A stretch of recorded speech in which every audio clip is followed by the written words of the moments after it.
Officer Nolan Whitaker watched as Rook, a 7-year-old German Shepherd, was returned to the shelter for the 10th time in just 2 months. Every family gave the same reason. Rook never played with their children. He never chased a ball, never jumped with excitement, and never wagged his tail when they came home. He simply sat in silence, watching the door as if he were still waiting for someone to give him permission to move. The families called him cold. The shelter staff feared he had forgotten how to love, but when Nolan knelt beside him and noticed a faded military tattoo hidden beneath the fur on his neck, he understood that Rook's silence was hiding a past no one had bothered to see. No one in Havenridge knew that the dog they had returned 10 times would soon become the only one capable of saving their entire city. Before we continue, welcome to Second Chance Paws. If you believe a quiet dog deserves patience, not rejection, hit like, subscribe, and tell me in the comments where you're listening from. The next part of this story will reveal why Rook had never learned how to play. Cold rain had been falling over Havenridge, Michigan, since before sunrise on the second Monday of October. By 8 o'clock, water streamed along the shelter windows, and the parking lot looked gray beneath a sky that seemed unwilling to brighten. A dark blue family SUV stopped near the entrance of Havenridge Animal Rescue. The windshield wipers moved quickly, but no one inside opened the doors at first. In the back seat sat Rook, a 7-year-old German Shepherd with a strong frame that had grown lean during months of uncertainty. His black and tan coat had lost some of its shine, and a small notch marked the edge of his right ear. He wore no bright adoption bandana that morning. The family had removed it before leaving home. Rook sat upright between 2 empty child seats facing the front windshield. He did not pace or whine. He did not seem confused by the familiar building beyond the rain. He simply watched the shelter entrance with the stillness of a dog who already knew what was about to happen. Daniel and Melissa Carter remained silent in the front seats. Daniel, a 41-year-old insurance agent, kept both hands on the steering wheel even though the engine had been turned off. Melissa, a 39-year-old elementary school librarian, held Rook's adoption folder against her chest. 6 days earlier, they had driven away from the same shelter smiling. Their children, 9-year-old Ethan and 7-year-old Molly, had chosen Rook after walking past 3 younger dogs. They had liked his calm eyes and the way he sat politely when they approached. Ethan had promised to throw a ball for him every afternoon.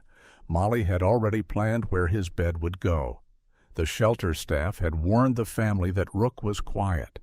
The Carters had believed quiet meant gentle. They had not understood just how deep that silence went. During the first evening in their home, Rook followed every simple instruction Daniel gave him. He sat when asked. He stayed near the kitchen doorway while the family ate. He accepted food carefully from Melissa's hand, but when Ethan rolled a red ball across the floor, Rook watched it pass without moving. When Molly placed a stuffed rabbit between his paws, he lowered his eyes toward it, then looked back at the front door. The children tried again the next day. They called his name from the yard. They ran through the wet grass, laughing and waving a rope toy. Rook stood on the porch, silent and watchful. He was never threatening. He never growled when the children approached.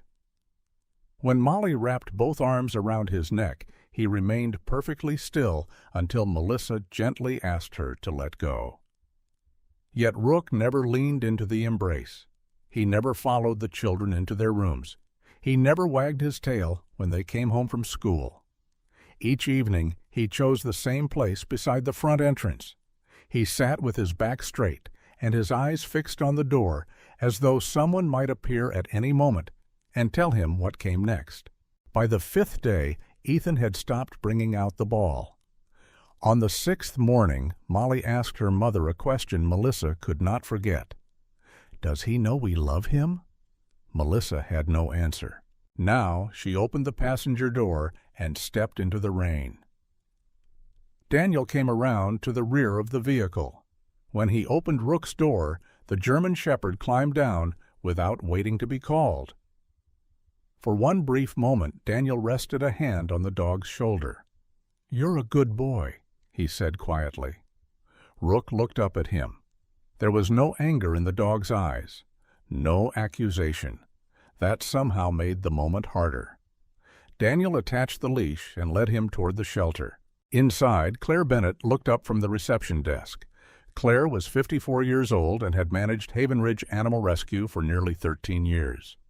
She had learned to recognize the sound of a joyful return when adopted families brought dogs back for visits. She had also learned the sound of the other kind. The door opened slowly. No children rushed inside. No one carried a bag of toys. Then Claire saw Rook. For a second she did not move. Melissa stepped forward and placed the adoption folder on the counter. "I'm sorry," she said. "We really tried." Claire glanced toward the dog. Rain clung to the tips of his fur. He stood beside Daniel with his head level and his body composed. "Did something happen?" Claire asked. Daniel shook his head immediately. "He didn't bite anyone. He didn't destroy anything." "He was gentle with the children," Melissa added. "Very gentle." Claire waited. Families often began with the good details before reaching the reason they had returned. Melissa looked through the glass doors toward the parking lot. Ethan and Molly had remained inside the SUV. Both children were watching through the rain-streaked windows. "He just sits there," she said, "all day if we let him." Daniel released a tired breath. The kids tried everything, balls, toys, treats. He wouldn't play with them. "He watched the door," Melissa continued. "Even when we were all in the same room, he watched the door." Claire lowered her eyes. She had heard nearly the same explanation 9 times before. The first family had said Rook seemed distant. The second thought he needed more outdoor space. Another couple had wanted an affectionate companion for their grandchildren. One man had returned him after only 2 days, saying the dog made the house feel like a waiting room. No one had accused Rook of being dangerous. They had simply wanted him to become happy more quickly than he knew how. Melissa touched the adoption folder with both hands. It felt as if he didn't want to belong to us. At those words, Rook's right ear moved slightly. Claire noticed. She wondered how many times he had heard people explain why they could not keep him. Daniel crouched beside the dog and removed the new blue collar the children had chosen. Beneath it remained an older strip of worn leather that the shelter had never been able to remove without upsetting him. Rook allowed the blue collar to come away, then looked past Daniel toward the hallway of kennels. He knew the way. Claire came around the desk and accepted the leash. "I'll take him," she said gently. Daniel stood, but Melissa remained near Rook for another moment. She touched the side of his face. "I hope someone understands you," she whispered. Rook did not pull away. He also did not follow when she turned toward the exit. The shelter door closed behind the Carters. Through the glass, Ethan raised one hand from the back seat of the SUV. Rook watched until the vehicle disappeared beyond the rain. Then he looked at Claire. "All right," she said softly. "Come on, old soldier." It was only an affectionate phrase. Claire had no idea how close she had come to the truth. Rook walked beside her without needing the leash tightened. He passed the younger dogs, who barked and pushed their noses between the kennel bars. He passed the small exercise room where volunteers had once tried to interest him in toys. At the end of the corridor stood the kennel he had occupied after each return. Claire opened the gate. Rook stepped inside. He did not inspect the blanket or the water bowl. He moved to the back corner, turned away from the hallway, and sat down. His shoulders remained square. His ears stayed alert. Only his eyes changed. Something in them seemed to close. Claire remained outside the kennel for a long moment. Rook had been returned 10 times in 58 days. Even the most patient staff members had begun avoiding conversations about his future. The shelter was nearly full. Senior dogs rarely received many chances. Dogs who did not perform happiness for visitors received even fewer. Claire placed the folded blanket closer to him. Rook did not turn around. Before she could speak again, a sharp voice called from the front office. "Claire, the police officer is here." She closed the gate and walked toward reception. Officer Nolan Whitaker had arrived to inspect damage along the shelter's rear fence. Nolan was 38 years old and had served with the Havenridge Police Department for 12 years. He was known for being steady in difficult situations and quiet when others rushed to fill the silence. That morning, rain darkened the shoulders of his uniform jacket. He carried a small notebook and a clear evidence bag containing a piece of cut wire. "Someone sliced through 2 sections of fencing," Claire explained as she led him toward the rear exit. "Nothing was taken, but it looks deliberate." Nolan studied the damaged fence for 20 minutes. He photographed the cut wires, checked the muddy ground, and found partial tire tracks near the service road. The damage did not look like ordinary vandalism, but there was not yet enough evidence to say more. As he followed Claire back through the kennel corridor, most of the dogs reacted to his uniform. Some barked, others jumped against the gates. The dog in the final kennel did neither. Nolan slowed. Rook still sat with his back toward the hallway. "Who's that?" Nolan asked. Claire stopped beside him. "Rook, 7 years old, German Shepherd." Nolan noticed the unsigned adoption card clipped to the gate. "Returned today?" "10th time in 2 months." Nolan looked at her, certain he had misunderstood. 10? "He doesn't play with children," Claire said. "That's what every family tells us. He sits near doors, watches people, follows commands, but he doesn't act like the dog they imagined." Nolan turned back to the kennel. "Rook," he said. The German Shepherd's ears rose. Nolan did not repeat the name. For several seconds nothing happened. Then Rook stood in one smooth motion and turned around. His posture changed the instant he saw the uniform. He brought his front paws together, his spine straightened, his head lifted, and his amber eyes fixed directly on Nolan's face. It was not the eager stance of a shelter dog hoping to be chosen. It was disciplined, formal, almost like a salute. Nolan moved closer to the gate. "Where did he come from?" "Animal control found him near an abandoned freight yard," Claire said. "No microchip, no owner report, no medical records before he arrived here." Rook took one step forward. The worn leather around his neck shifted. Beneath it, a thin patch of fur separated, revealing faded marks on the skin. Nolan crouched. At first he thought they were old scars. Then Rook raised his head slightly, and the marks became clearer. Letters, numbers. A broken identification code arranged in a pattern Nolan had seen only in restricted training files and military working dog reports. His expression changed. Claire noticed immediately. "What is it?" Nolan did not answer at first. He studied the dog's stance, the old leather collar, and the faded tattoo hidden beneath years of fur. Rook remained perfectly still, waiting. Nolan finally looked up at Claire. "This dog wasn't trained for a family," he said quietly. "He was trained for duty." Claire stared at him. Nolan turned back toward Rook, feeling the first cold edge of a question that would not leave him. If this faded code meant what he believed it meant, Rook had once been a military K9. But military dogs did not simply disappear into freight yards. They did not lose every record of their service. And they did not get returned 10 times because no one understood why they were still waiting for an order. Nolan took 3 photographs of the faded tattoo beneath Rook's neck before leaving the shelter. He used different angles, careful not to touch the old leather collar more than necessary. Rook remained still through it all, watching Nolan with the same disciplined attention he had shown from the moment he saw the uniform. Claire stood beside the kennel with her arms folded. "You really think that mark is military?" "I think it deserves a closer look," Nolan said. He did not promise more than that. The code was worn, and part of it had disappeared beneath scar tissue. Still, the arrangement of letters and numbers felt familiar. Nolan had seen similar identification patterns during a regional training course involving military working dogs and local police K-9 units. Before noon, he called the only person he trusted to recognize the mark without spreading questions through official channels.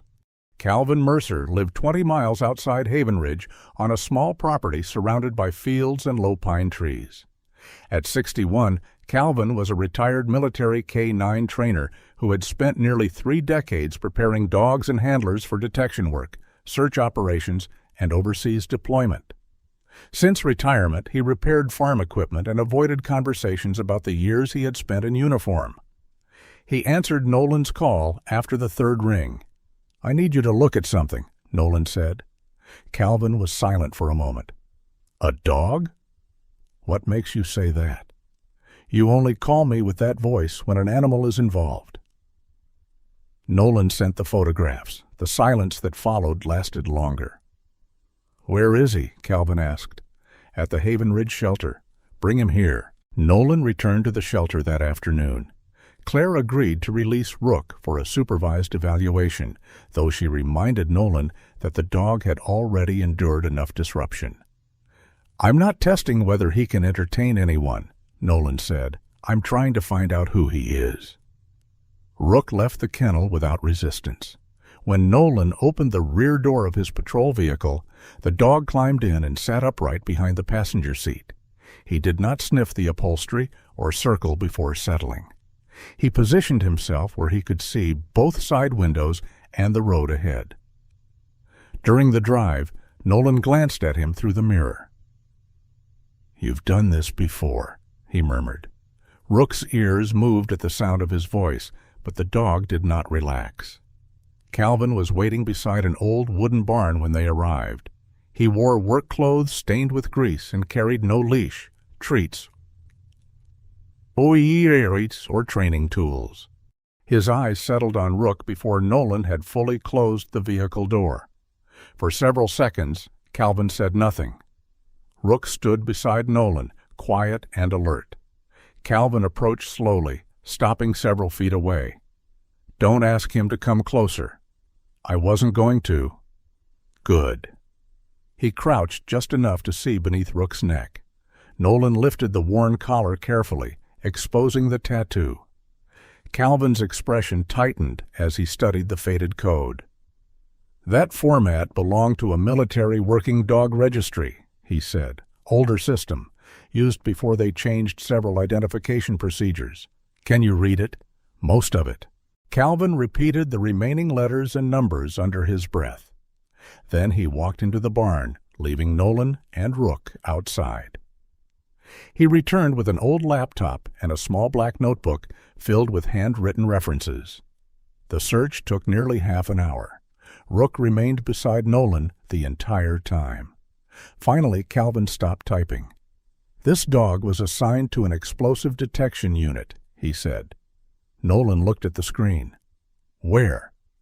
The unit operated in several locations across the Middle East. The code suggests advanced detection training, vehicle sweeps, storage compounds, and controlled search routes. Nolan glanced toward Rook. The German shepherd stood with his head lifted, as if listening to a description of someone he no longer knew how to become. "What happened to him?" Calvin did not answer immediately. He turned the laptop so Nolan could see the file. Most of the page contained only basic registry information. Near the bottom was a short final entry. "Declared deceased during operational deployment." The date was 4 years earlier. Nolan read it twice. "That's impossible."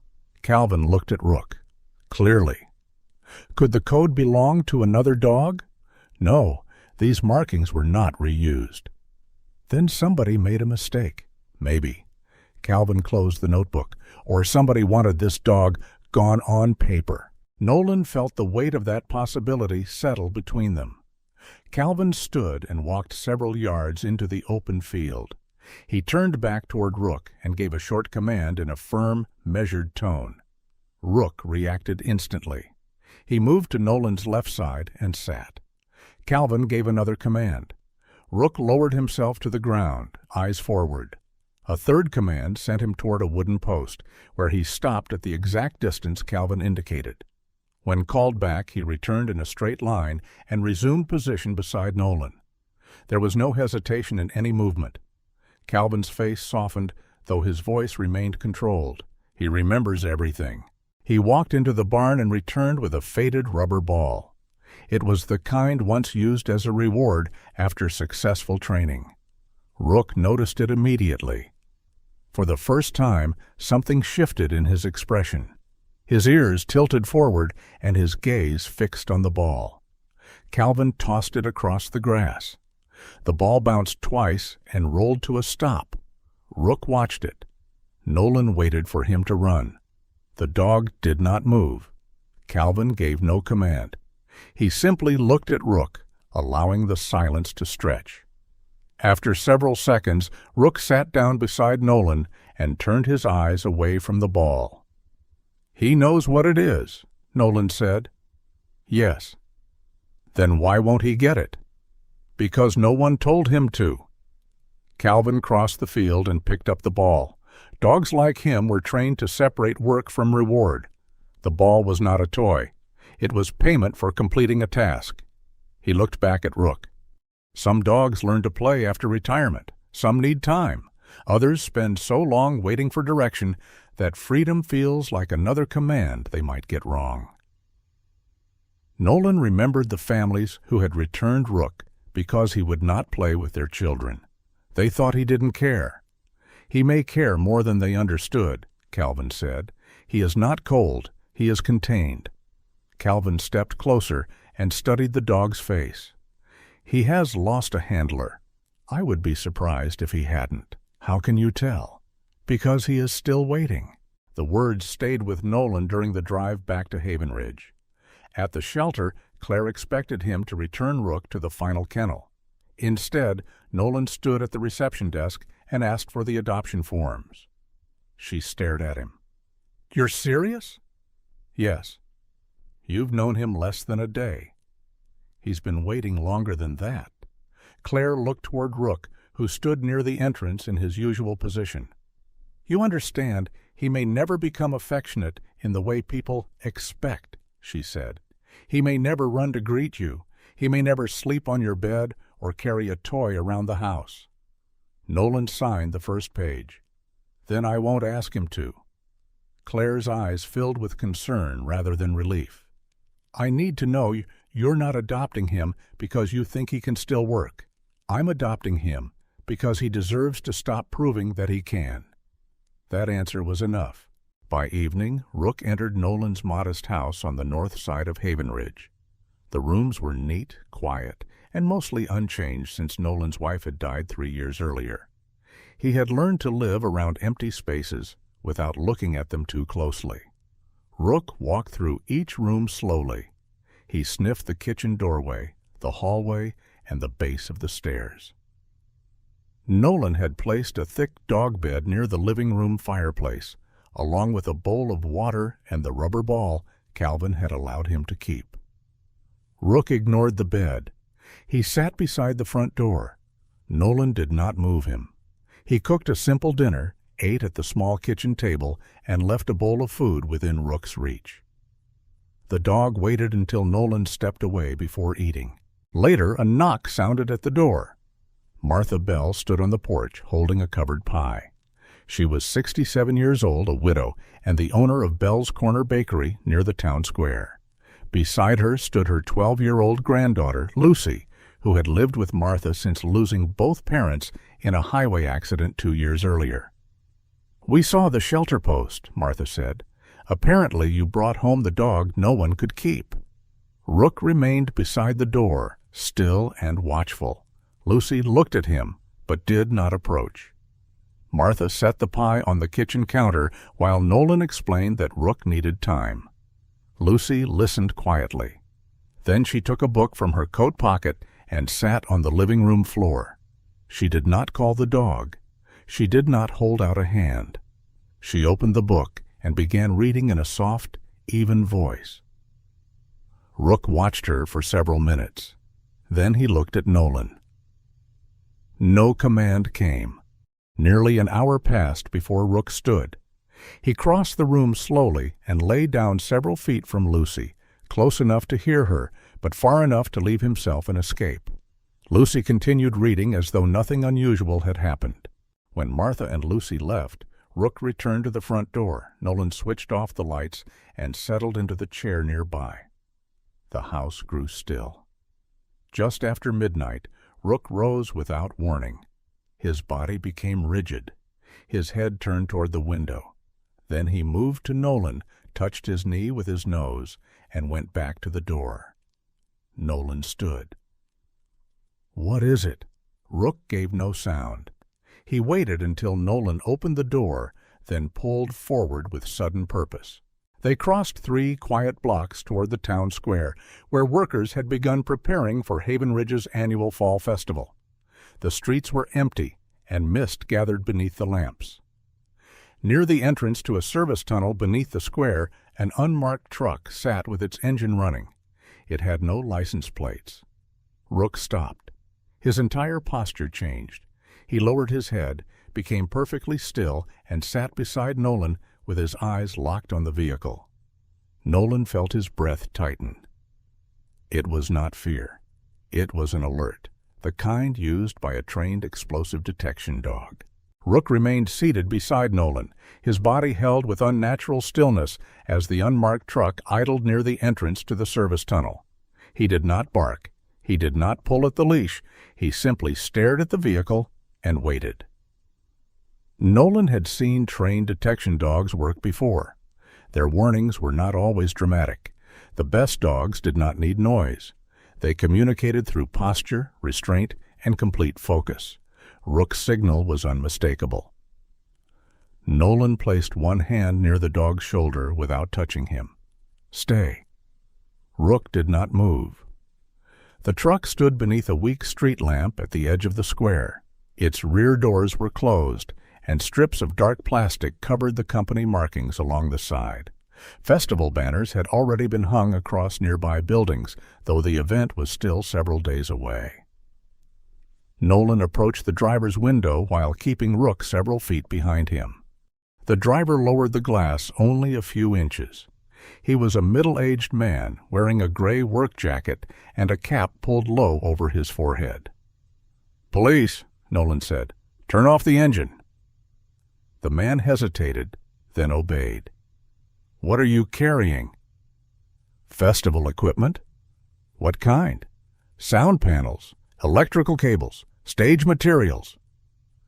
Nolan looked toward the rear of the vehicle. "I need to inspect the cargo." Before the driver could respond, footsteps echoed from the tunnel entrance. Grant Voss walked into the light with a folder tucked beneath one arm. At 52, Grant was the security manager for the Havenridge Fall Festival and had overseen large public events in the city for nearly a decade. He was known for appearing calm under pressure and for reminding everyone that careful planning prevented panic. That calm seemed firmly in place as he approached Nolan. "Officer Whitaker," Grant said. "Is there a problem? This truck has no license plates." Grant glanced at the vehicle as though seeing the issue for the first time. "Temporary transport permit. The replacement plates were delayed." He opened the folder and produced several documents. The paperwork listed the truck as part of an approved shipment for festival staging. The cargo was described as audio equipment, steel supports, electrical wiring, and sealed performance materials. Nolan studied the signatures, dates, and permit numbers. Everything appeared correct. Rook remained behind him, still giving the same silent alert. "What's wrong with the dog?" Grant asked. Nolan looked up. "Why?" "He's staring at the truck." "He does that." Grant gave a brief smile, but his eyes moved toward Rook again. "Is he a police dog?" "Retired." Nolan allowed the answer to hang there. Grant stepped closer to the documents and pointed to the authorization number. "The city approved this delivery yesterday. The truck is supposed to unload before morning, so the tunnel remains clear for the fire inspection." I still want the doors opened." Grant's smile faded slightly. "You have no reason to delay the schedule. I have a dog trained in detection work signaling on the vehicle." That changed the air between them. The driver looked toward Grant. Grant did not answer at once. His gaze shifted from Nolan to Rook, then settled on the worn leather collar around the dog's neck. Rook raised his head a little higher. For one brief moment, the fur beneath the collar separated. The faded tattoo became visible. Grant's face changed. It was not a large reaction. His breath paused, and the color seemed to leave his expression before he recovered. The moment lasted less than a second. Nolan saw it. Grant stepped in front of the light, blocking his view of Rook's neck. "You said he was retired." "I said he was trained." Grant closed the folder. "Then perhaps he's reacting to stage chemicals or fuel residue. These trucks carry all kinds of materials during festival preparation. That is possible. It is also possible the dog is mistaken."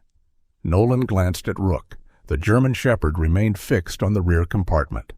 Nolan called dispatch and requested a second unit. He also asked that the city permit number be verified. While they waited, the driver opened the rear doors.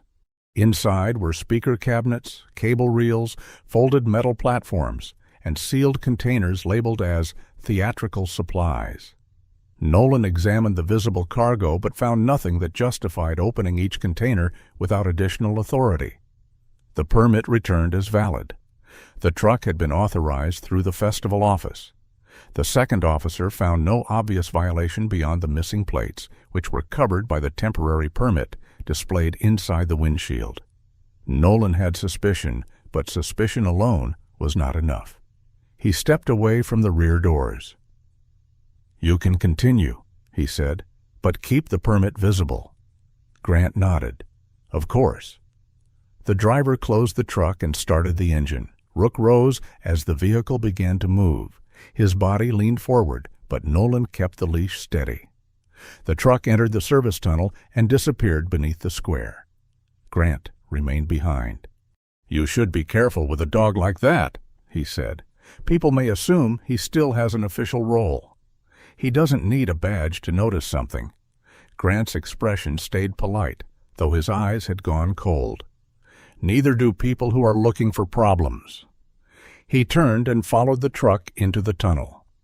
Nolan waited until the sound of the engine faded. Rook continued staring at the entrance. "You were sure," Nolan said quietly. The dog looked up at him. Nolan believed him.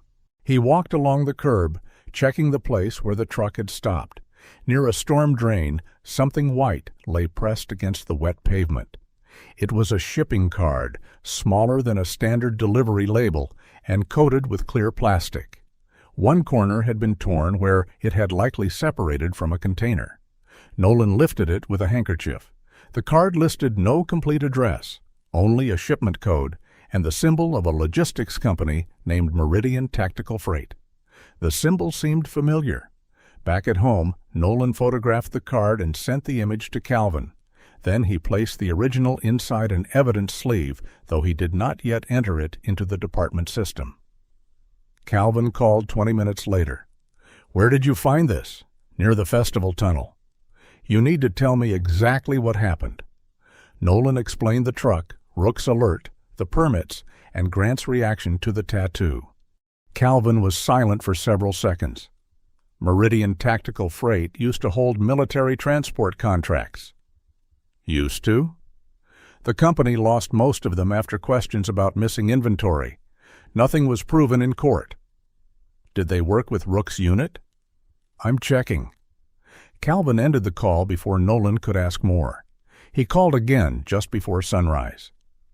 "I found the handler," Calvin said. Nolan sat upright at the kitchen table. Rook was resting near the front door, though his eyes opened at the sound of Calvin's voice through the phone. "His name was Staff Sergeant Elias Boone," Calvin continued, 34 years old at the time of his final deployment, explosive ordnance specialist and military K-9 handler. "What happened to him? Officially, he disappeared during a transfer operation." The report says contact was lost after his convoy changed routes, and Rook declared dead the following day. Nolan looked across the room. Rook had lifted his head. Were they together? Yes, for nearly 5 years. Calvin's voice became quieter. They were considered one of the strongest detection teams in the unit.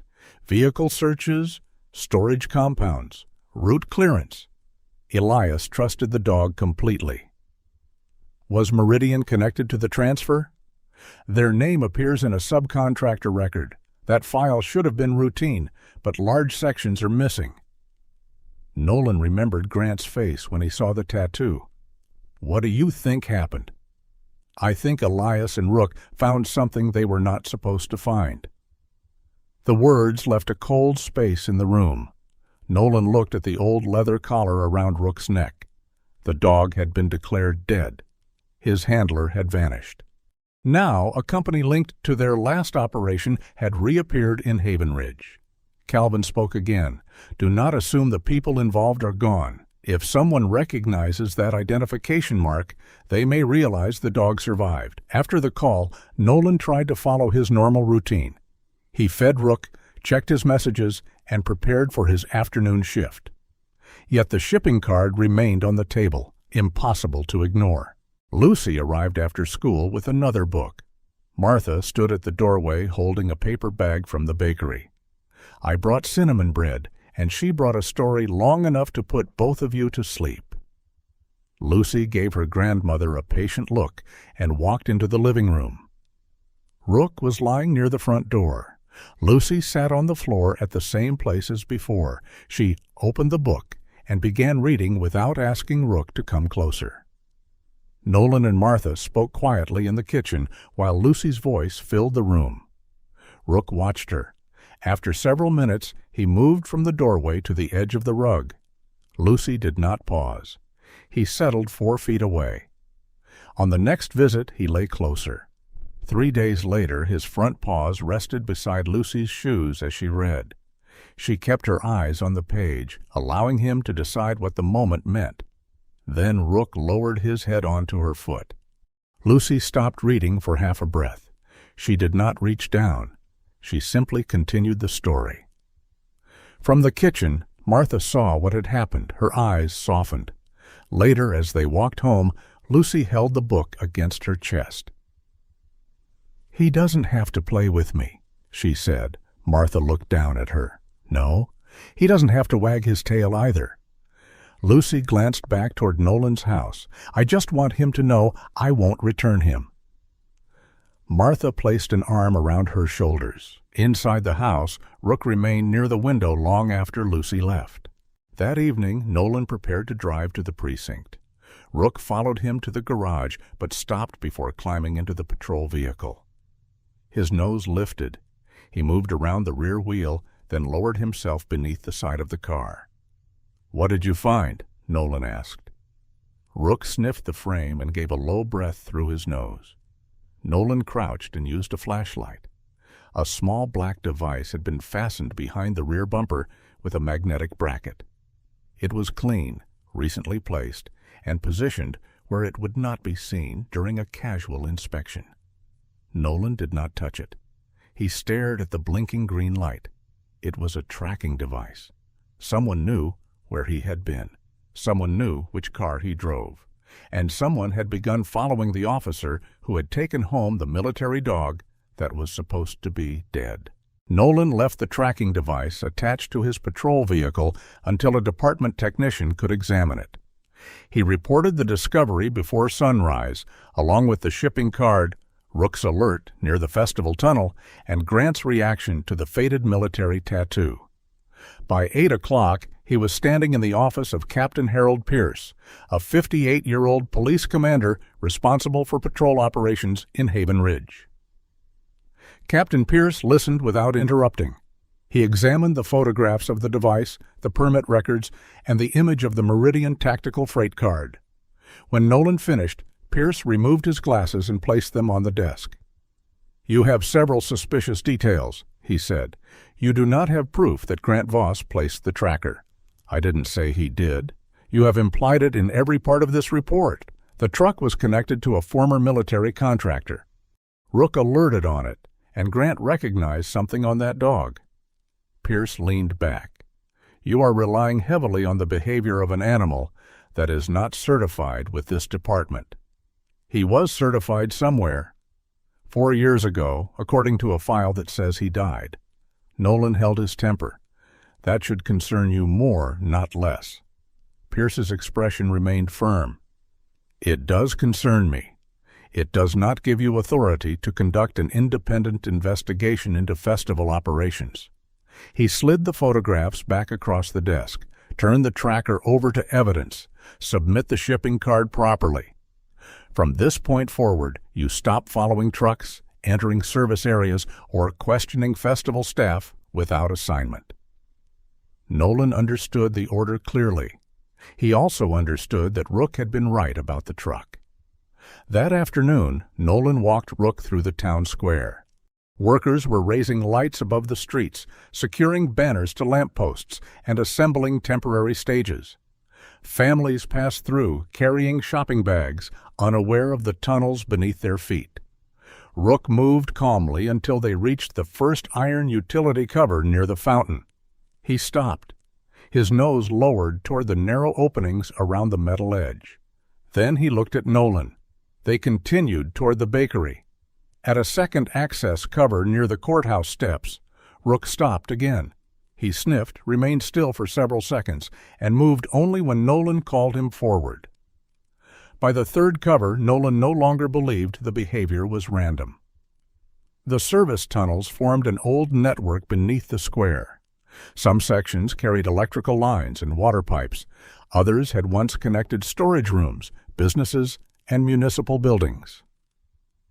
Most people in Havenridge barely knew they existed. Grant knew every entrance. Nolan spent the next hour reviewing public permit records from his home computer. He found 11 delivery authorizations issued for nighttime access to the tunnels during the previous 3 weeks. Every approval carried Grant's security code. Several trucks were registered to temporary rental companies. 3 listed Meridian Tactical Freight as a subcontractor. Nolan called Calvin. "I was told to stop investigating," he said. "That usually means you should be careful. It doesn't mean the problem disappeared." Calvin arrived before dusk. They parked several blocks from the square and waited near the service road behind the old library. Rook lay quietly in the rear of Nolan's personal vehicle, watching through the window. At 9:15, a white box truck entered the restricted lane. Nolan recognized the temporary permit in the windshield. They followed at a distance. The truck did not stop at the town square. It continued north, crossed the river road, and turned toward an industrial area beside Lake Haven. The buildings there had once served shipping companies and machine shops. Most now stood empty. The truck entered a fenced property surrounding an old lakeside warehouse. Nolan parked behind a line of abandoned freight containers. "This is not a police operation," Calvin said. "I know. If we find something, we document it and leave. That is the plan." Rook followed them through a damaged section of fence. Nolan kept him close while Calvin checked the yard for movement. The truck stood near the loading entrance, but the driver was gone. One side door of the warehouse had been left partly open. Nolan stopped at the threshold. Inside, rows of wooden crates filled the concrete floor. Festival logos had been printed on several of them.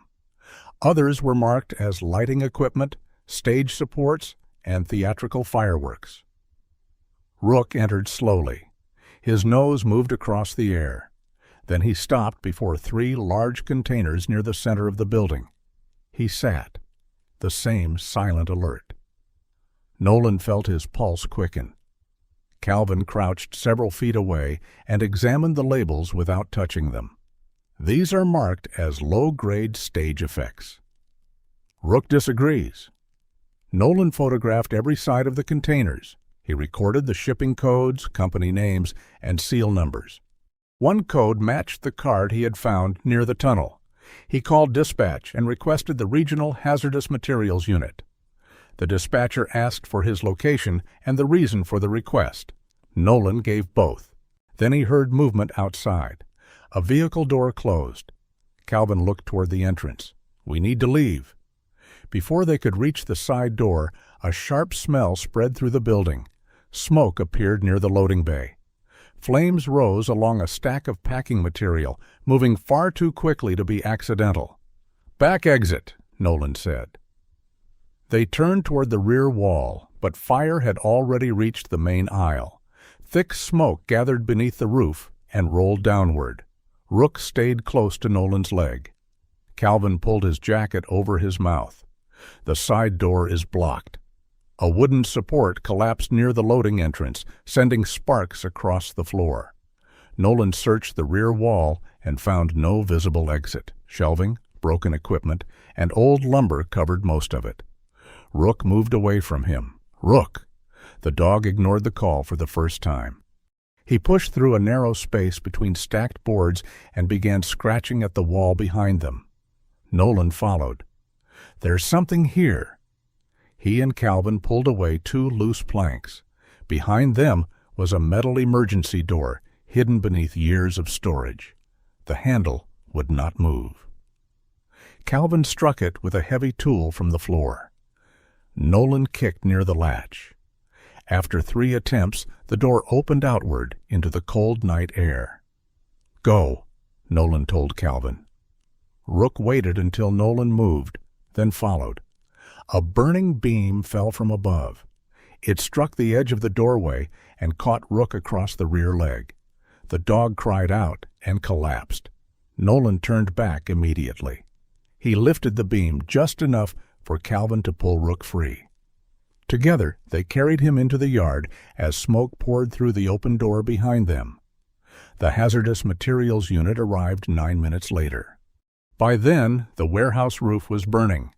Firefighters contained the flames, but most of the labeled crates were destroyed. The remaining containers had been damaged by heat and water, leaving little immediate evidence of what they had held. Grant arrived before midnight. He stepped from a city vehicle with 2 festival officials and demanded to know why Nolan had entered private property. "This warehouse was leased for festival storage," Grant said. "You had no warrant and no authorization." Nolan pointed toward the burned building. "Someone set that fire after we called for a response team." Grant looked at the flames. "Or you entered an unsafe structure and caused an accident." Rook lay in the back of Calvin's truck with his injured leg wrapped in a temporary bandage. Grant glanced at him but showed no surprise. By morning, the formal complaint had reached Captain Pierce. Nolan was suspended from duty pending review. His badge and service weapon were collected. The official statement cited unauthorized surveillance, entry onto private property, and failure to follow a direct order. Nolan returned home with Rook after the veterinarian confirmed the dog's leg was bruised, but not broken. Rook moved slowly, though he refused to remain on the bed Nolan had prepared. He sat near the front door. For the first time, Nolan understood what it felt like to be told that duty no longer belonged to him. Martha arrived late that afternoon with Lucy. She had heard about the suspension and the warehouse fire. While Nolan explained what had happened, Martha became unusually quiet. "Grant rented my basement storage room," she said. Nolan looked at her. "When?" "3 weeks ago. He said the festival needed a place for decorations and sound equipment." Lucy sat beside Rook, one hand resting near his injured paw without touching it. "He always looks at the basement door," she said, "every time we rid at the bakery." Martha's expression changed. "I thought he heard mice." Nolan stood. The bakery basement was beneath the rear kitchen, connected to an older section of the tunnel system. Grant had been given a key, but Martha still kept the original. They entered after closing. The storage room appeared ordinary at first. Cardboard decorations lined the shelves. Folded banners covered the back wall. Rook limped toward them and stopped. Nolan pulled the banners aside. Behind them was a large map of Havenridge Square. 3 locations had been circled in red. One was the courthouse access tunnel. One was the city data building.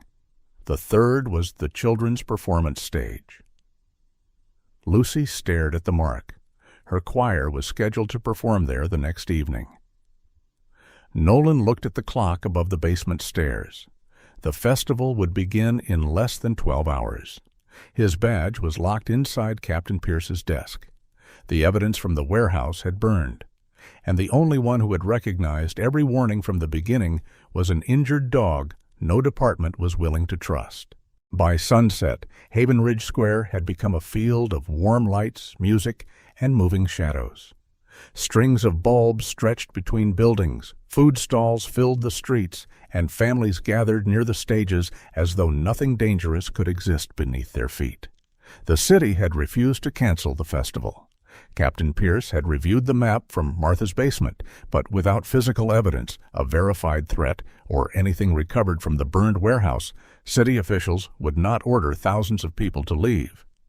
Grant claimed the marked locations were part of a private emergency plan prepared for festival security. Nolan remained suspended. He stood in the rear room of Bell's Corner Bakery, looking at a copy of the map spread across a wooden table. Calvin waited beside him. Rook lay near the basement door with his injured leg extended, though his eyes followed every movement in the room. The third person at the table was Officer Aaron Shaw, a 36-year-old Havenridge police officer who had worked beside Nolan for 8 years. Aaron was trusted for her careful judgment, and she had never been impressed by rank when the facts pointed elsewhere. "I checked the official assignments," Aaron said. Grant requested extra officers near the courthouse and the Mainstay. At the same time, he reduced the patrol around the city data building. "That building stores the relief fund records," Nolan said, "and it controls the transfer authorization system used by the finance office," Aaron added. "If someone accessed it during a citywide emergency, they could move money before anyone understood what was happening." Calvin studied the 3 red circles. The blasts may not be the final objective. "They create the distraction," Nolan said. Police, firefighters, and medical teams rushed toward the square. The data building is left exposed. Aaron placed 3 temporary safety inspection forms on the table. "I cannot bring you into an official operation while you're suspended. I can conduct a public safety inspection, and Calvin can enter as a festival contractor." Nolan looked at her. "And me? You stay out of sight until we know what we're dealing with." Rook rose when Nolan reached for his jacket. "No," Nolan said gently. "You're hurt." Rook limped toward the basement steps. Calvin watched him. "He knows where we're going. That doesn't mean he should go." Rook stopped beside Nolan and looked toward the door. He did not pull or whine. He simply waited. His weight shifted away from the injured leg. Nolan understood that posture. Rook was asking without demanding. He knelt and checked the bandage. "You don't owe anyone another mission." Rook held his gaze. Calvin spoke quietly. "Maybe he is not going because he owes the city. Maybe he is going because you are." Nolan attached the leash. They entered the square through the bakery's rear passage. Aaron moved ahead, showing her inspection papers whenever festival workers questioned her. Calvin carried a toolbox, while Nolan stayed in the shadows of the service corridor with Rook. The first marked point lay beneath the courthouse access tunnel. Aaron cleared the hallway above by reporting a damaged electrical line. Officers moved families away without causing alarm. Rook found a sealed metal case behind a utility panel. He sat. Aaron did not touch it. She photographed the case and quietly called the regional bomb unit, identifying the situation as a possible hazardous device. A plainclothes officer was sent to guard the passage.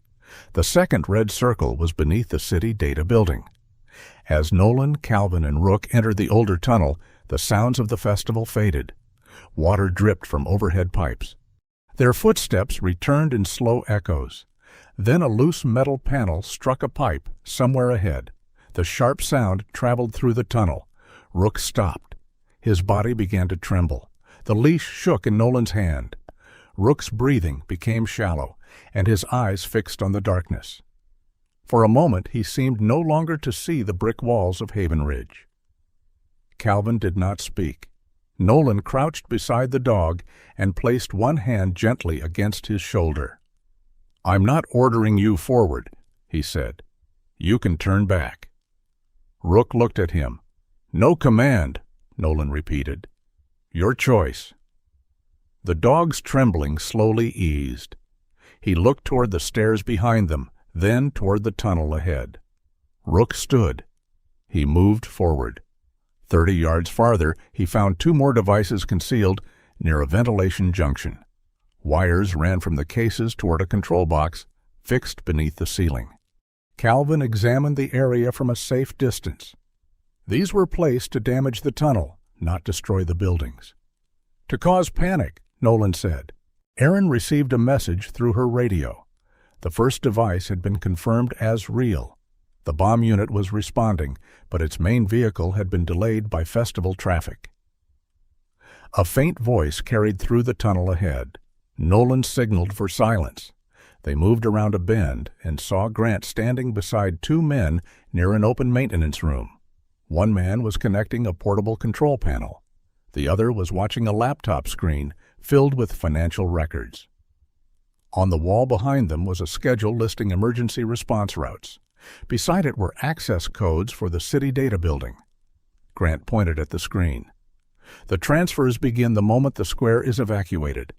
By the time the system is secured, the relief accounts will be empty." Nolan felt Erin tense beside him. There was no longer any doubt. Before they could move closer, footsteps sounded behind them. "Rook?" Lucy's voice echoed through the tunnel. Nolan turned in disbelief. Lucy stood near the stairway, still wearing the dark choir robe from her performance group. She had left the waiting area after noticing Nolan and Rook disappear behind the bakery.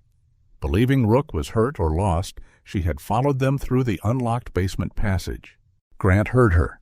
He crossed the distance quickly and caught Lucy before Nolan could reach her. One arm held her against him while his other hand raised a small remote control. "Stay where you are," Grant said. Lucy's face had gone pale, but she did not cry out. Erin drew her service weapon. Grant lifted the remote higher. "Lower it. This activates more than the devices you found." Nolan stepped into the open. "Let her go." "You should have listened when they suspended you." Grant saw the leash in Nolan's hand and glanced toward Rook.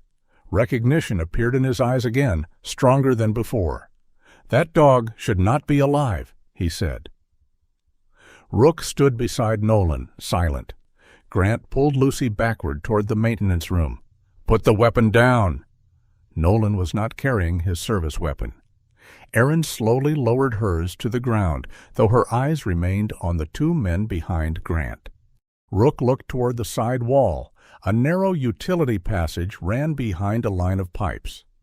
Nolan felt the leash loosen as the dog stepped backward into darkness. Grant was watching Nolan, not Rook. The German shepherd disappeared through the side passage without a sound. Nolan kept Grant talking. "The warehouse fire failed. The map failed. The devices have been found. There is nowhere left to go." Grant smiled without warmth. "You found what we expected you to find." Behind him, the 2 accomplices began shutting down the laptop. Then a violent crash rang through the tunnel. Rook had reached a suspended rack of unused metal pipes in the neighboring corridor. He pushed against its lower support, sending several pipes rolling across the concrete. Grant turned toward the noise. Lucy dropped to the ground. Nolan crossed the space and pulled her away as the remote fell from Grant's hand. Erin reached her weapon and ordered the 2 accomplices to kneel. One tried to run, but Calvin stepped into the doorway and blocked his path with the heavy toolbox. Within seconds, Erin had both men restrained. Grant fled through the maintenance room toward the square. Rook emerged from the side passage and followed. "Stay with Calvin," Nolan told Lucy. He ran after the dog. They climbed a narrow staircase and entered the festival behind the children's stage. Music still played, and hundreds of people filled the nearby streets. The first quiet evacuation had begun near the courthouse, but most visitors did not yet know why. Grant disappeared into the crowd. Rook stopped near the stage. His nose lifted. Then he turned sharply toward a large technical truck parked beside the sound equipment. The vehicle carried the festival logo and appeared to belong among the lighting crews. Rook limped toward it. He sat beside the rear wheel. His body became rigid. Nolan reached the truck and saw a digital display glowing faintly behind the lower service panel. Only a few minutes remained on the timer. The smaller devices beneath the city had been distractions. The largest one was parked beside the stage, surrounded by thousands of people who were still laughing beneath the lights. Nolan did not hesitate when he saw the timer glowing behind the service panel of the technical truck. He turned toward the nearest officers and ordered them to clear the square. "Move everyone away from the stage. No running. Keep the exits open." The officers recognized the urgency in his voice, even though Nolan was still suspended. Erin emerged from the service stairwell moments later and immediately called the regional bomb squad. She reported the location, the visible timer, and the devices already discovered beneath the city. Calvin reached the festival control booth and took over the public address system. His voice carried across the square with calm authority. "Ladies and gentlemen, we need everyone to leave the central plaza for a temporary safety inspection. Please follow the officers and continue toward the marked exits. Walk calmly and remain together." The music stopped. Confusion moved through the crowd, but panic did not. Parents gathered their children. Vendors stepped away from their stalls. Police officers opened wider routes along the side streets and guided people away from the stage. Rook remained beside the technical truck. His injured leg trembled beneath him, yet his posture stayed firm. He watched the vehicle as if nothing else in the square existed. Nolan crouched near him. "You found it. That is enough." Rook did not move. Grant appeared near the far end of the stage. He had escaped the tunnel through another maintenance stairway and was forcing his way through the departing crowd. His eyes were fixed on the truck. Nolan saw the small device in Grant's hand. It was not the remote he had dropped below. This one was narrower, with a short antenna and a single covered switch. Grant had a second trigger. "Stop!" Nolan called. Grant looked toward him, then broke into a run. Rook turned at once. He moved away from the truck and placed himself directly in Grant's path. The dog did not charge. He did not bark wildly or expose his teeth. He stood several yards ahead of Grant, shoulders squared, eyes steady, and body positioned to close the shortest route to the vehicle. Grant slowed. "Move that dog," he said. Nolan approached from behind, careful not to force Grant closer to the truck. "Put the trigger on the ground." Grant stepped to the left. Rook moved with him. Grant tried the right side. Rook blocked that direction as well. The German Shepherd kept enough distance to avoid being grabbed, yet never gave Grant a clear path forward. Years of controlled training remained alive in every movement. "You think he can stop this?" Grant asked. "He already has," Nolan replied. Grant lifted the device. Rook advanced one measured step. Grant backed away without meaning to. The movement brought him closer to Nolan. Erin appeared near the corner of the stage with her weapon held low and steady. "Drop it, Grant." He looked from Erin to Nolan, then toward the nearly empty square. The careful plan he had built over months was collapsing around him. His accomplices were in custody. The underground devices had been found. The crowd was leaving. Only the truck remained. Grant pressed his thumb against the switch cover. Rook moved forward again. The dog did not attack. He held Grant's attention, forcing him to watch the animal he had once believed erased from the world. Grant's confidence finally broke. He stepped backward. Nolan closed the distance, caught his wrist, and forced the trigger from his hand. Aaron moved in immediately and secured Grant's arms behind him. Rook returned to the truck. He sat beside the rear wheel once more. The regional bomb squad arrived as the final groups of festival visitors reached the outer streets. The team was led by Daniel Cross, a 47-year-old explosives technician who had served with the State Emergency Response Unit for 18 years. Daniel examined the visible panel, then ordered everyone behind the protective barrier. "The timer may not be the only activation system," he warned. "No one approaches unless my team clears it." Nolan stood beside Aaron while the technicians worked in heavy protective equipment. Rook waited behind the barrier with Calvin, his attention fixed on the truck. Minutes passed slowly. The digital timer continued to fall. 4 minutes. 3. The technicians removed part of the lower panel and discovered a second circuit connected to the manual trigger Grant had carried. Daniel's team isolated the receiving unit first, then cut power to the timer. The display stopped with less than 2 minutes remaining. No one cheered immediately. Daniel waited until every secondary component had been examined. Only then did he remove his helmet and look toward Nolan. "It is safe." The words moved through the officers like a released breath. Across the outer streets, families began receiving the news that the danger had passed. Lucy stood with Martha near the bakery entrance. When she saw Rook, she slipped from her grandmother's side and hurried toward him. She stopped before reaching him, remembering his injured leg. Rook looked at her. For the first time that night, his body relaxed. The investigation that followed lasted several weeks. Grant's financial records connected him to a network that had moved restricted materials through private shipping companies for years. Meridian Tactical Freight had been one of several businesses used to hide those transfers. Military records revealed that the same network had operated through a logistics base overseas 4 years earlier. Staff Sergeant Elias Boone and Rook had discovered inconsistencies during a routine inspection. Rook alerted on sealed cargo that had been entered into the system as medical equipment. Inside were materials that had never been approved for transport. Elias documented the discovery and tried to send copies of the evidence back to authorities in the United States. The message never reached its intended destination. Investigators concluded that Elias was killed before he could return home. Rook was injured during the same operation.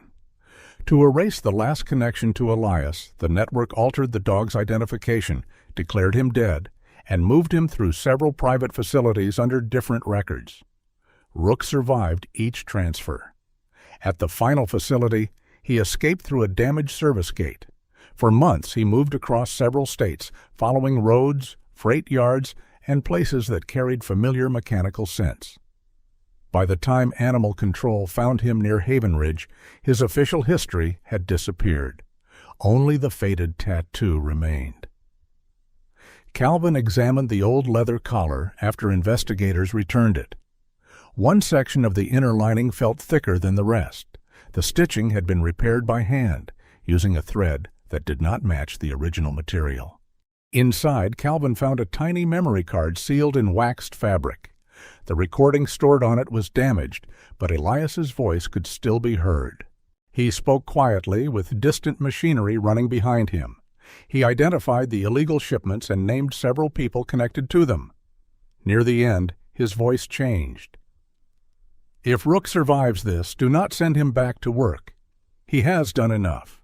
He has saved my life and the lives of men who will never know his name. Give him a home.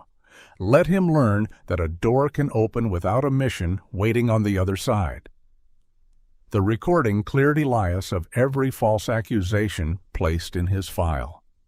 His service record was restored, and his family received the truth that had been withheld for 4 years. Nolan was reinstated after the internal review.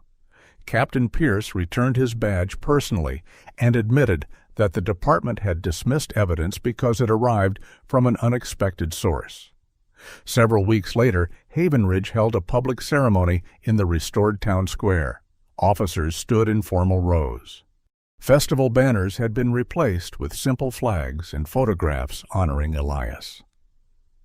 Martha and Lucy waited near the front, while Calvin remained beside Nolan. Rook wore his old leather collar. A military representative stepped to the microphone and described the lives Rook had saved, both overseas and in Havenridge. A medal had been prepared for his final act of service.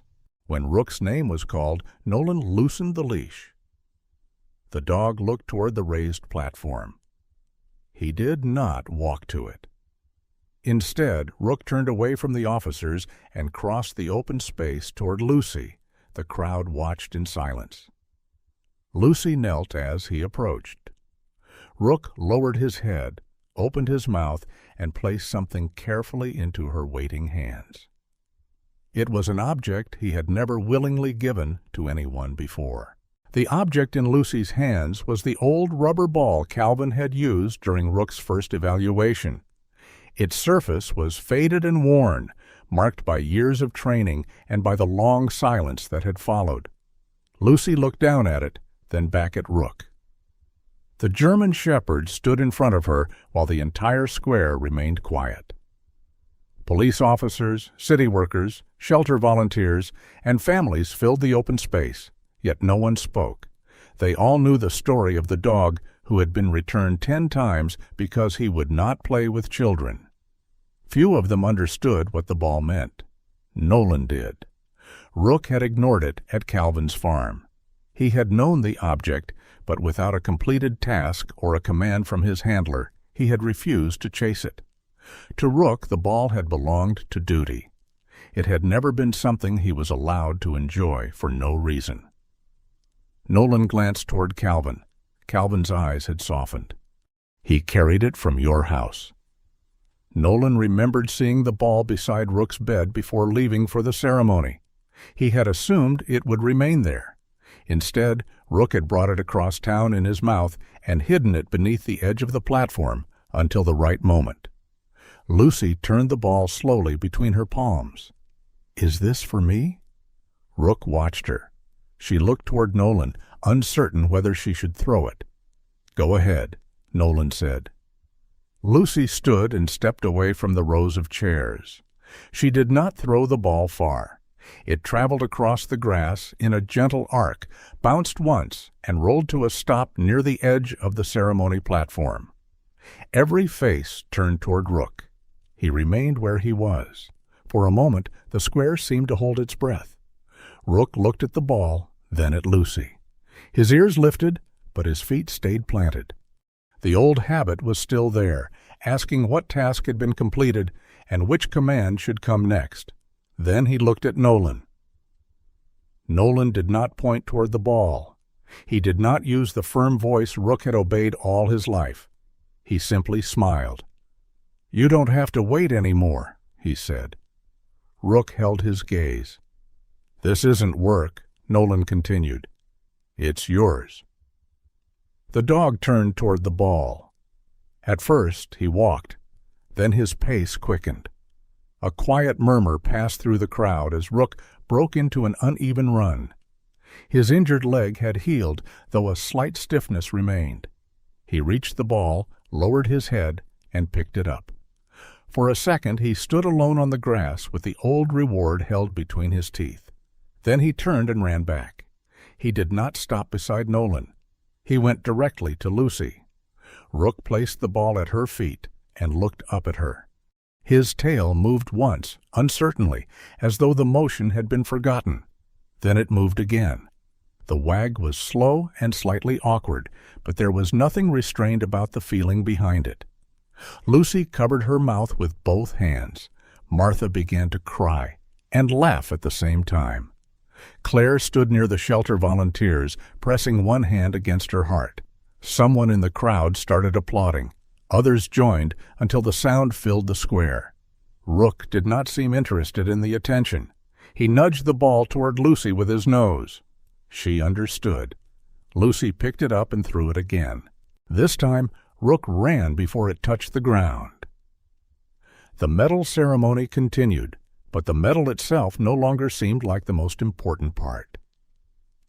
Rook allowed the military representative to attach it to a broad ceremonial ribbon, then returned to Lucy and sat beside her chair. He had saved soldiers overseas and thousands of people in Havenridge. Yet the moment everyone remembered was the first time he chose to play with a child. The adoption papers had been signed before the investigation ended, but Nolan made the arrangement permanent after the ceremony. Claire brought the final document to his house and watched him add his name beside Rook's. "There are no more trial periods," she said. "There never were," Nolan replied. Rook was lying near the living room doorway, though he no longer sat with his back straight or his eyes fixed on the entrance. The old rubber ball rested between his paws. The house changed slowly after that. Martha and Lucy began visiting every Sunday evening. Martha usually arrived with an apple pie large enough for twice the number of people at the table. She always claimed the extra slices were for the following day, though very few survived the evening. Lucy continued reading beside the fireplace. At first, Rook lay several feet away, as he had before. Over time, he moved closer until his head rested against her leg. Sometimes he interrupted the story by pushing the ball against her shoe. Lucy would pretend not to notice. Rook would push it again. By the third attempt, Martha usually announced that the dog had made a formal request and should not be kept waiting. Rook learned other small freedoms. He discovered that the couch was not restricted territory. He learned that kitchen sounds did not always mean a patrol was beginning. He stopped rising each time Nolan picked up his keys. The front door remained a place he watched, but it no longer held the same power over him. He had begun to understand that people could leave and still return. Lucy changed as well. For 2 years, she had kept a small overnight bag packed beneath her bed. She had never told Martha about it. The bag held a sweater, a book, and the photograph of her parents she carried whenever she feared another home might disappear. One Sunday, she unpacked it. She placed the photograph on her desk, folded the sweater into a drawer, and left the bag empty. Martha found it later and understood without asking questions. Nolan's healing was quieter. His wife's photograph still stood on the shelf in the living room. He did not move it or try to make the past smaller. Instead, he placed the picture of Elias and Rook beside it. The two photographs represented different kinds of loss, but they also reminded him that love did not become less meaningful when life made room for something new. Rook had not replaced anyone, neither had Lucy or Martha. They had simply entered the spaces Nolan had mistaken for rooms that needed to remain empty. Several months later, Nolan and Calvin opened a small program in a renovated building near the edge of Havenridge. They named it Second Watch. The program helped retired military dogs, police K9S, and other working animals adjust to family life. Potential adopters attended classes before taking a dog home. They learned that silence did not mean rejection, obedience did not always mean comfort, and a dog who refused to play might still be waiting for permission to become something other than a worker. Claire helped evaluate families. Martha organized weekend fundraisers through the bakery. Lucy created welcome cards for every arriving dog, though Rook once carried 3 of them away and hid them beneath his bed. Calvin claimed this proved Rook had finally developed a sense of humor. On the main wall of the center hung a photograph of Elias Boone kneeling beside a younger Rook. Beneath it were the words, "A soldier does not lose his worth because the mission has ended." The sentence became more than a memorial. It became the promise behind every adoption arranged through Second Watch. By the following spring, 6 retired working dogs had found homes with families trained to understand them. None were expected to perform happiness on the first day. None were treated as broken when they needed time. Rook often greeted new arrivals by lying quietly outside their kennels. He did not force them to approach. He simply stayed. On a warm Sunday afternoon, Lucy stood on the grass behind Nolan's house with the rubber ball in her hand. Sunlight moved through the trees, and Martha watched from the porch with a cup of tea. Lucy threw the ball across the yard. Rook raced after it with his ears raised and his tail moving freely. He caught it after the second bounce, turned, and ran back toward the house. Instead of taking it to Lucy, he dropped it at Nolan's feet. Nolan looked down at him. "I didn't throw it." Martha laughed from the porch. "Perhaps he thinks you need the exercise." Rook picked up the ball again and looked from Nolan to Lucy. Then he ran across the yard and placed it carefully in Lucy's hands. She knelt and wrapped her arms loosely around his neck. This time, Rook leaned into the embrace. The dog, who had once sat in silence while doors closed around him, no longer watched the world as though every home were temporary. He had learned to play. He had learned to trust. Most importantly, he had learned that this was not another assignment, and these people were not another family waiting to return him. This was his home, and no one was ever taking him back to the shelter again. Rook's story reminds us that silence does not always mean a lack of love. Sometimes the quietest hearts are carrying wounds we cannot see, and sometimes they only need patience, kindness, and one person willing to stay. In everyday life, we may meet people who seem distant, difficult, or slow to trust. Before we judge them, perhaps we should remember Rook. A little understanding can become the doorway to healing, and one second chance can change a life forever. If this story touched your heart, please share it with someone who believes in loyalty, healing, and the power of compassion. Tell us in the comments what part of Rook's journey meant the most to you, and subscribe to Second Chance Paws for more stories about animals and the people whose lives they change. May God bless you, protect your family, and bring comfort to every heart that is still waiting to feel safe again. If you believe every forgotten soul deserves a second chance, please comment Amen below. Thank you.